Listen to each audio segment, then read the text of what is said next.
Hey everyone. Today on Business Therapy, we're excited to invite Anmol Singh on the show. Anmol is a successful stock trader and he trains other people on how to successfully trade stock.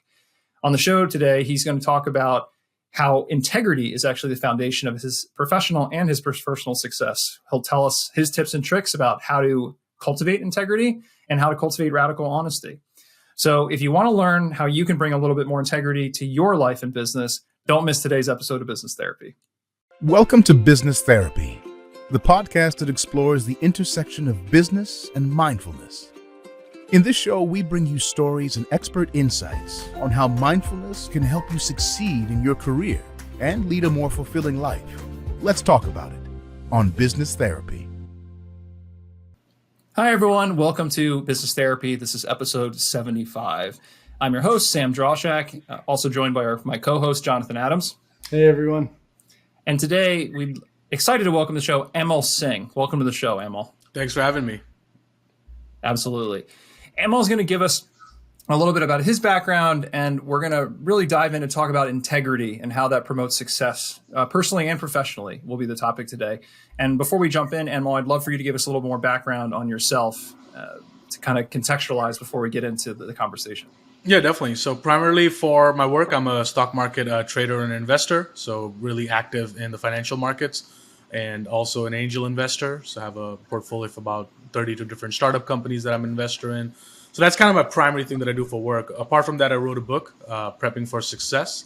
So I'm the author of that book. And yeah, most of the time I spend my day in the financial markets, either trading or teaching others how to do the same. Awesome. And that's a good segue into integrity, I think, or at least a segue in my mind, I should say, because the first thing I want to hear about somebody who's in the finance markets and they're doing a lot of investing is integrity might not be the first thing that I think about. So when we talk about integrity in finance or just integrity more broadly, I'd love to ask, define integrity for you first, just broadly, and then maybe we'll talk about how you apply that in the financial context. Yeah, definitely. I think most people mix integrity with morality. Right. Integrity and morality are two separate things. Integrity is something you do with yourself, like how you keep your word to yourself. So it's doing what you said you're going to do and then doing it when you said you're going to do it. And I think if people can just realize that point, if they live in integrity, meaning they did everything they said they're going to do and they did it when they said they're going to do it, the quality of your life would be better and the results you're going to be getting are going to be a whole lot better too. And in finance, it's really important because you're risking, big sums of money every single day. So if you're not in integrity with yourself, if you say you're going to do something and you do the opposite, then your results are going to obviously show that in real time. So that's kind of what I mean with integrity, taking ownership. And so by that measure, if I say I'm going to do something that's immoral, that would still be integrity. I just want to level set on the that's great question, by the way. Yeah, great question. So that would not be moral, right? That would not be morality, but that would still be an integrity because integrity is keeping your word. So that's all it means. It's keeping your word to yourself. Now, if you said something that's immoral, then sure, you'll still be in integrity, but you won't have a high level of morality. So you'll still not end up getting those results for your brain because, if you do something immoral, then it's going to seek into your unconscious and you're going to start looking at life from those lens. Yeah, there's either way. There's a value in people knowing what they're going to get, even if it's something negative. So at least someone's consistent. So, and I don't want to be too sidetracked down morality because that could be a whole philosophical conversation. But I do want to ask one final question to close the loop on that. Is there any reason that you decided to speak to that dimension of morality being separate from integrity? Has that come up in the way you talk about it, or for you personally? Just an interesting way to frame it. So I just wanted to know the origin there. From my perspective, integrity, as I said, it's usually something you do with yourself. Like, how do you keep your word to yourself? So example would be, you say, hey, I'm going to start this new business. And people said that all the time. Before COVID, everybody's like, I just don't have the time. I want to start my own business. I'm going to do this. And then came COVID. It was in lockdown and those people were sitting at home. They still didn't start it. Right? That's a lack of integrity. Yeah. So when you do things or actually not do them, rather, what you said you're going to do, then your life's not going to move forward. So you consciously decide on which way you want to go, and then you go in that direction. Now, if you're going in a direction that's immoral, then you're going to know that, right? Most people know when they're doing something wrong. And at that time, if you're not turning around, then you're just, person of low morality. And there are plenty of people like that all around. Yeah, and I actually, even by my question, I like that distinction. I think that's an important distinction because by conflating them, you do a disservice to both. So I actually think that was very smart. Yeah, and actually, I've interfaced in my professional life with people who I consider, and we try to retain. I actually espouse non-judgment is usually a good thing to have generally. I mean, there's some things that are obviously not conscionable, but I have a lot of respect for people who might not have the same morals that I do. But to your point, Amal, that they follow through and they're consistent and they do what they say and they're honest with their words and actions. To me, that engenders respect regardless of where they're coming from. And I think that is important to say. And in your mind, like that's what creates self-esteem. If you consistently do the things you said you're going to do, then your brain starts saying, you know what, this guy's a man of action. He does what he says he's going to do. And that just builds your confidence, and the momentum feeds on all areas of your life. But when you say you're going to do something and you don't, we all feel bad about it, right? We feel guilty. We go into our different mindset, and then your brain's like, well, if he doesn't believe in his own word, how do you expect the universe to believe in you? How do you expect other people to believe in you? So I think keeping your word is a very personal thing to yourself. And we don't always keep our words, like it's just realizing the moments when you have the break in integrity and then taking corrective action to ensure it doesn't happen again. What would be the reason people wouldn't, or what's the number one barrier to people following through on what they say they're going to do? I think they haven't kept their word to themselves in the beginning. And those small breaks in integrity that we don't notice actually lead into bigger. It's like a snowball effect. So example would be somebody comes to me and says, hey, but I'm a person of integrity. I have integrity. I'm like, really? When's the last time? Let's take a look. When's the last time somebody called you and he said, hey, I'm just in the middle of something. Let me call you back. And he never did. Or you meet an old friend, you cross paths. You're like, oh my God, great to see you. We should totally catch up. And then you don't follow up with them. We don't notice these things. These small little things are lack of integrity that when we're trying to encounter a bigger goal and we're not able to, that's because you've already compromised your integrity along the way in your life. So it's realizing that paying attention to the words that come out of your mouth and really making sure you mean it, right? So I don't say things now that I don't intend on doing, right? So I say things very consciously. And I think those smaller breaks of integrity, and again, if you're 30 years old, 40 years old, then you've had so many years of those smaller breaks. So it's going to take some time to really build that strong integrity. So integrity requires sincerity. Absolutely. You got to be honest with yourself. Yeah, I was just going to say that was the word I was going to use, honesty. I can't help but think about when listening to your description of integrity, this concept of being radically honest. Do you find, I guess, that would you say, I suppose, if you say something and you don't follow through, in a sense, you're just lying. You're either lying to yourself or lying to others. I mean, it's kind of the flip side of integrity failing, I suppose. Yeah. And the worst kind of lie is the lie you tell yourself, because your unconscious mind knows everything. Like it knows. And it'll store that in there. And then that's also something that builds low morality too. Because if you could just keep saying things that you don't mean it or you don't intend to do anything about it, then that's also, it'll slowly leak into low morality. And that's what we see the problems in the world recently, is people haven't been keeping their word. And then that is, you can see the decline in the society with the morality is dropping. That's usually what leads into that. Yeah. Well, and a lot of people not keeping their word. Let me ask this, because to play devil's advocate, let me start with, I completely agree with everything you're saying. In fact, I think this concept of being honest with yourself and honest with others and aligning your words and actions is so critical as a base to conscious behavior. And I think you need to be conscious to have success in your life and in business. But I know that a lot of people talk about building psychological momentum. For instance, saying out loud to other people, I have an intention to do this new exercise plan or this new diet. And if they don't follow through, would you kind of recommend don't even go there? Like, make sure if you say something, you're going to commit to it? Because sometimes I think people say there's benefit in creating external accountability. And I know I've caught myself doing that at times, saying, here's my grand plan. If I make it 10%, it was sort of putting it out there that helped me build momentum. But that seems like it would kind of fall into this category you're talking about, which is you should be really careful about saying things that you can't, I guess, follow through on, right? Yeah, totally. And I think last year that was a situation for me. That's kind of how I felt. I was like, yeah, I'm going to, start working out. 6 months, I'll be back into shape, or I'll start eating healthier. And then I'm at a restaurant, on a date eating some steak or something. So, and then usually what happens is, like, I know how I felt. I was like, man, why do I keep saying it? If I don't mean it, why do you even say it? right? Why say it? Are you trying to please somebody? Are you trying to look good in the eyes of others? Those are other things you got to look into.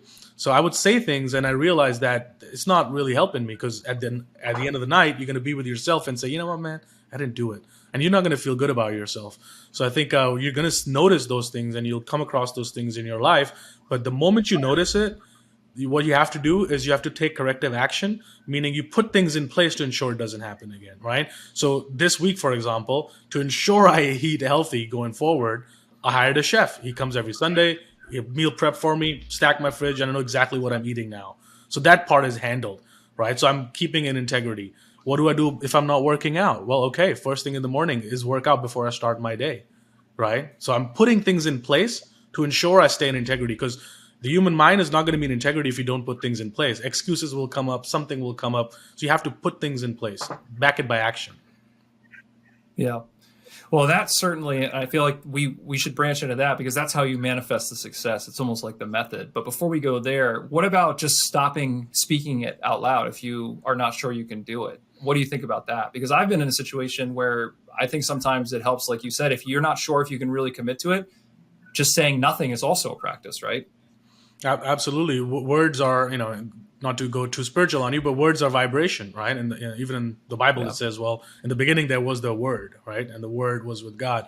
So all those things, the power of the word is really important, right? Really, really important. And a lot of times it's also internally. Maybe you're not saying out aloud, you're saying it to yourself internally. You got to catch yourself when you do that too. We start negotiating with ourselves, aren't we? Like, oh, I've already done it today. Let me start from Monday. And we just start negotiating with ourselves. So how you feel inside also has a big role in how your intention is going to play out. Is it actually going to come to fruition? That's what's going to depend upon.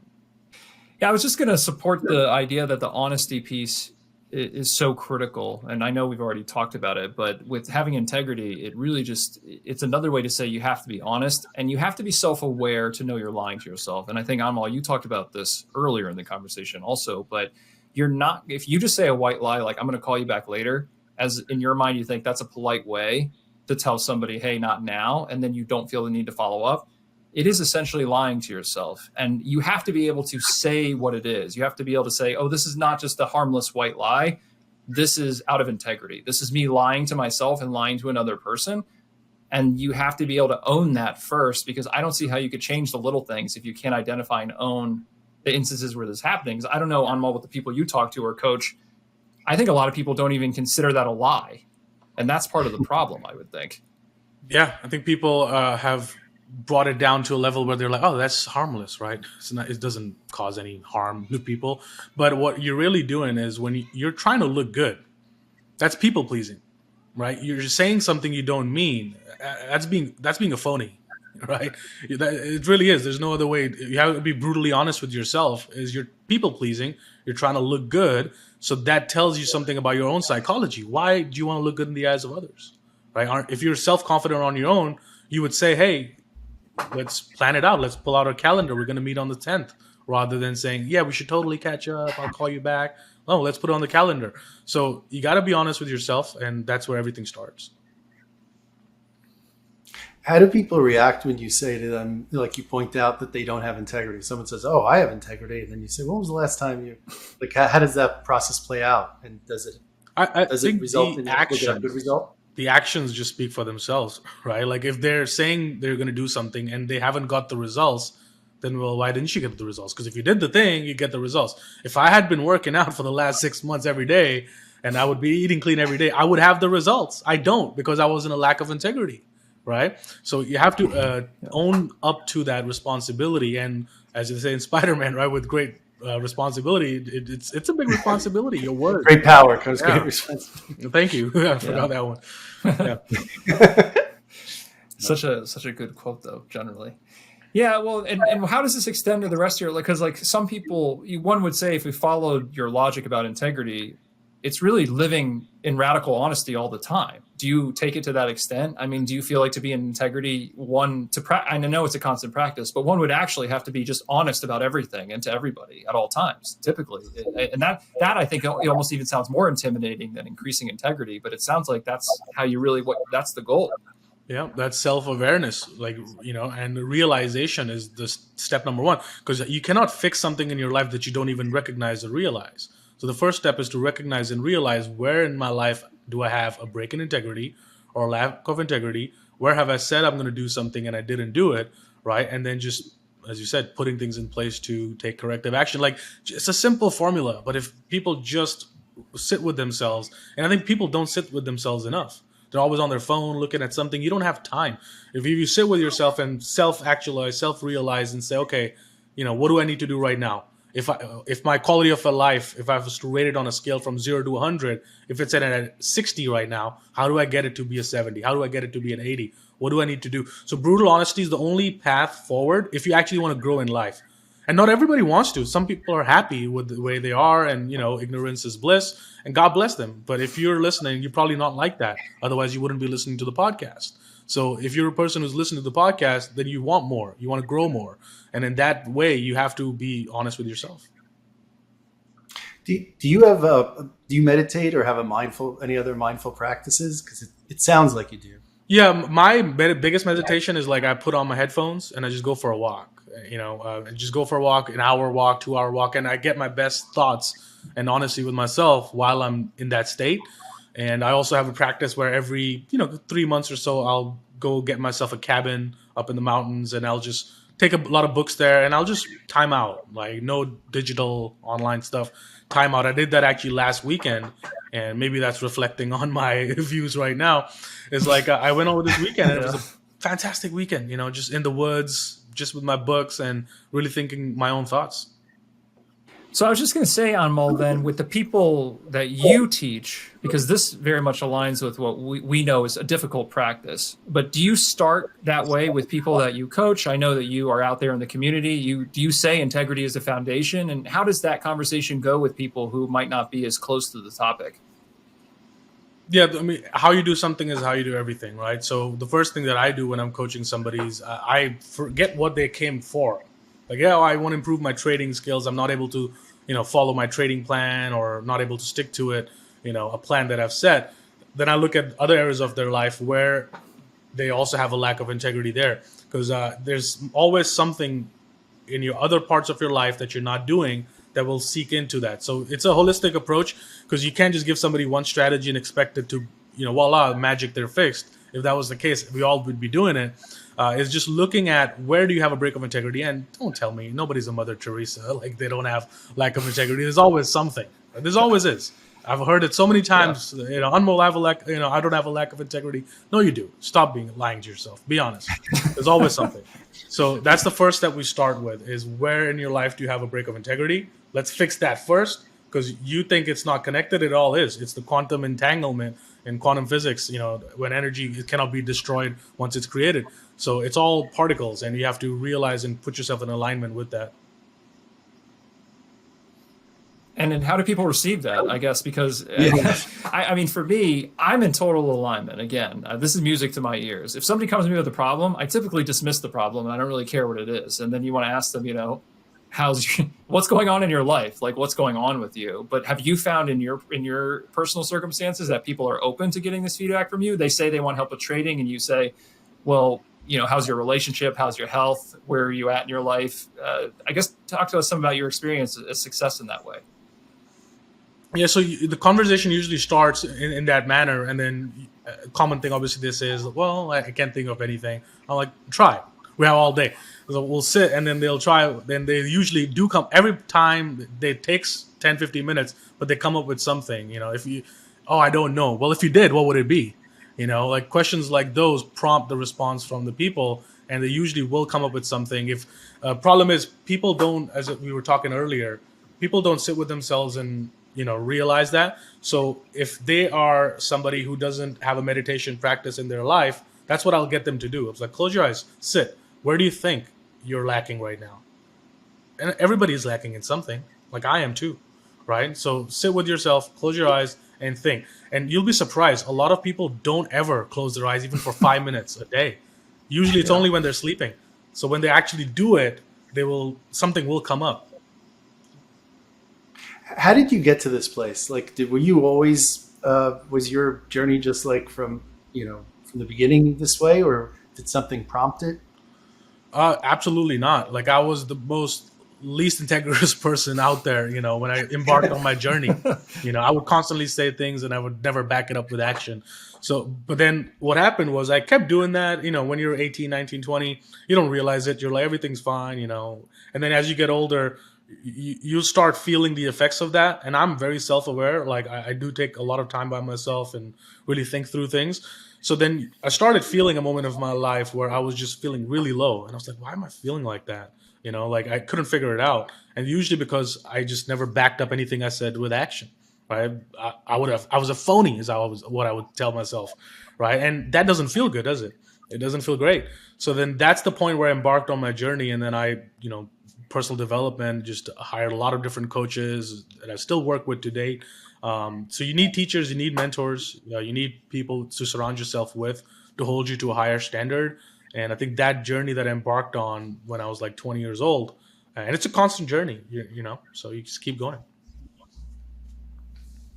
Is there any, if somebody is listening and wants to start down this path, like what would you say is a good first step? A good first step is, put on your headphones, pick some nice music, not the one that you like listening to, because if you're listening to music that's going to just be, too hyped up, then you're not going to go into that phase. So put some slow music. I like Chill Step playlist on YouTube, very low, instrumental only. There's no words in it. Go for a walk, right? If you have water near you, go by the water. If you have some green or a park near you, go there. If you have a forest near you, go there. Go for a walk by yourself or your dog, right? But by yourself preferably. Go there, spend 30 minutes, just walk. Don't pull out your phone. Don't look at things. Just walk for 30 minutes. Things will pop up. That would be a great way to start. If you already can easily do that, then the next step is actually to meditate. So again, start with 5 minutes. That's all I want. Don't think about meditating for hours. Start with 5 minutes a day. Sit with yourself, close your eyes, and just be.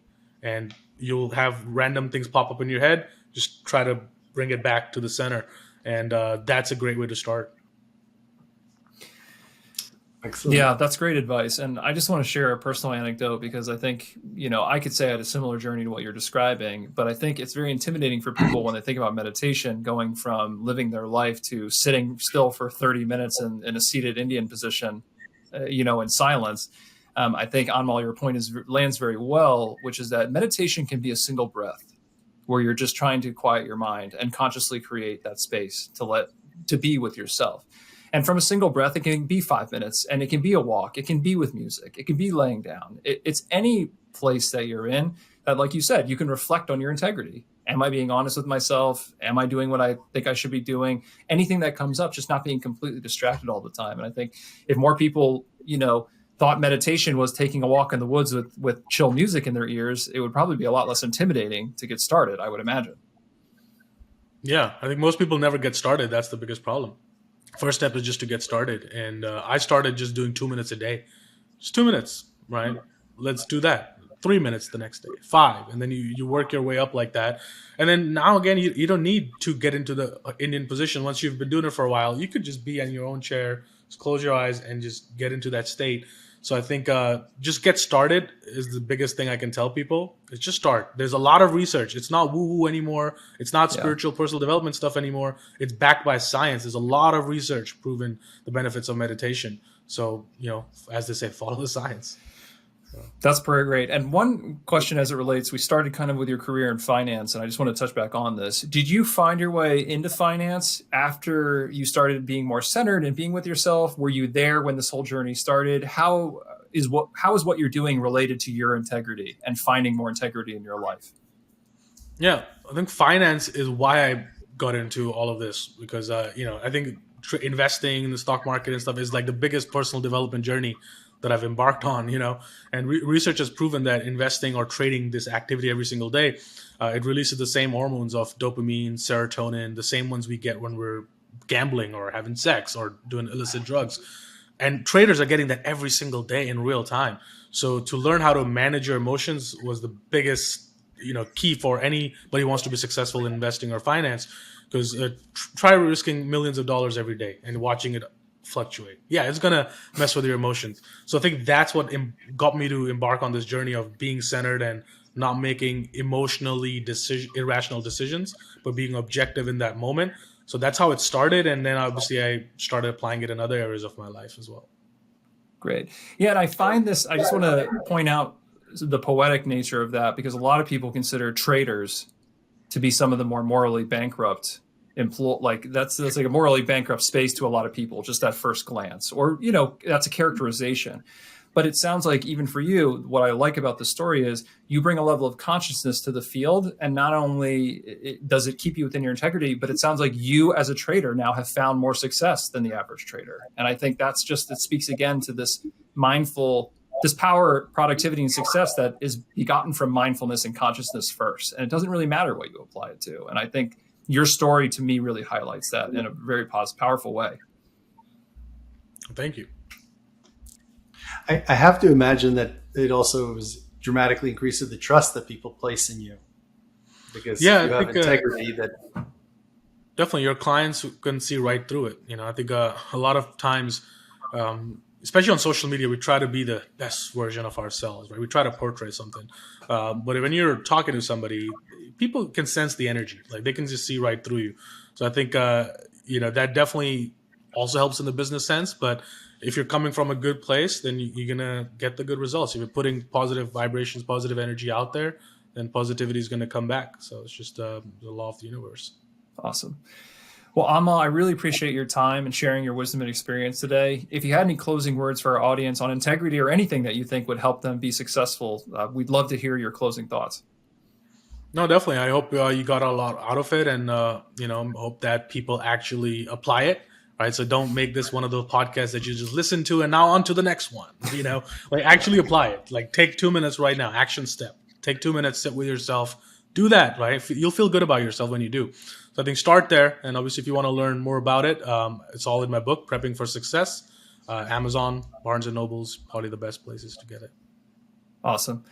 Thanks again for your time. And for those of you listening, thanks for tuning in.